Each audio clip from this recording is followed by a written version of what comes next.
Vous savez, actuellement, il y a un grand débat au Mali sur les élections.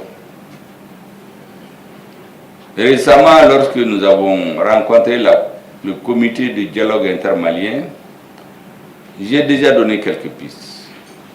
Je voudrais que vous me permettiez de revenir et insister là-dessus, parce que ce dont je vais vous parler, en réalité, c'est en direction de tous les Maliens, des soutiens et des adversaires de la transition. Nous sommes dans un débat démocratique. Et donc c'est bon de donner ces arguments pour que le peuple comprenne.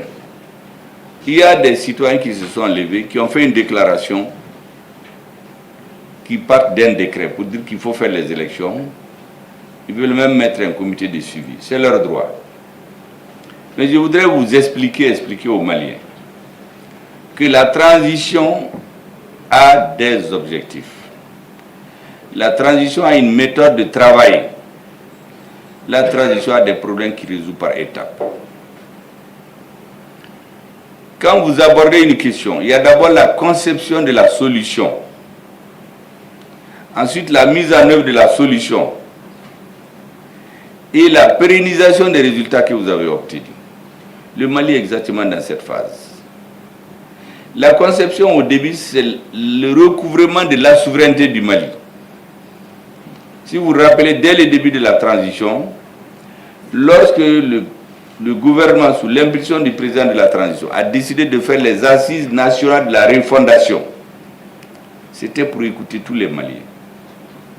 Mais si ce jour-là, il avait dit aux Maliens, on va prendre Kidal, on va chasser Barkhane, on va chasser l'aménagement, on va chasser G5 Sahel, on va chasser Takuba. Et peu de gens allaient croire. Peu de gens. Beaucoup de gens allaient dire que ce n'est pas possible. Ça, c'est des rêveurs.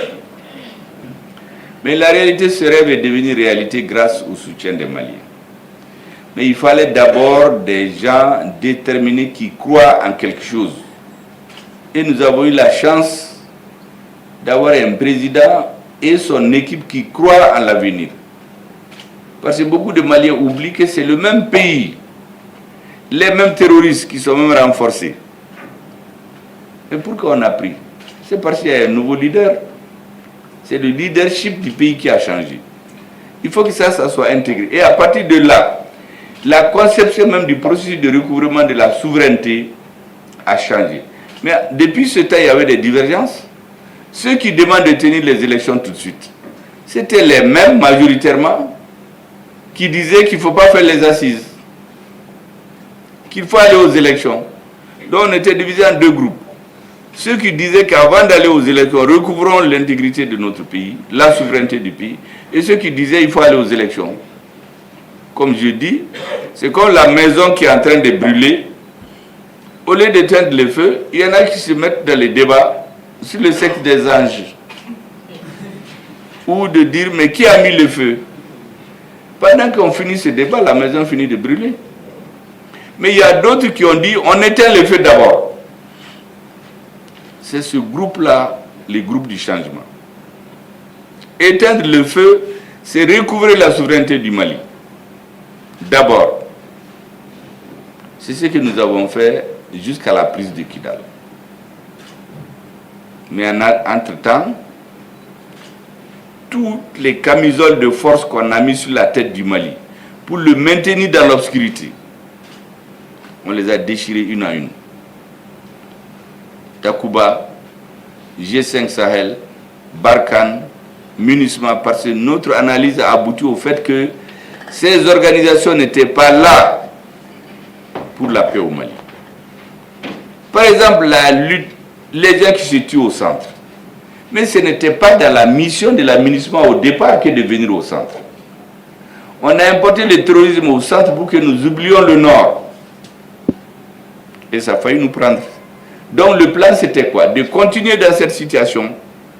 Le président vient, il part, et dans 15-20 ans, on va se réveiller et trouver que le Mali est divisé. Les gens qui dirigent, qui sont conseillers, ils vont tous disparaître. Soit ils sont morts, soit quelque chose leur est arrivé, ou ils sont vieux.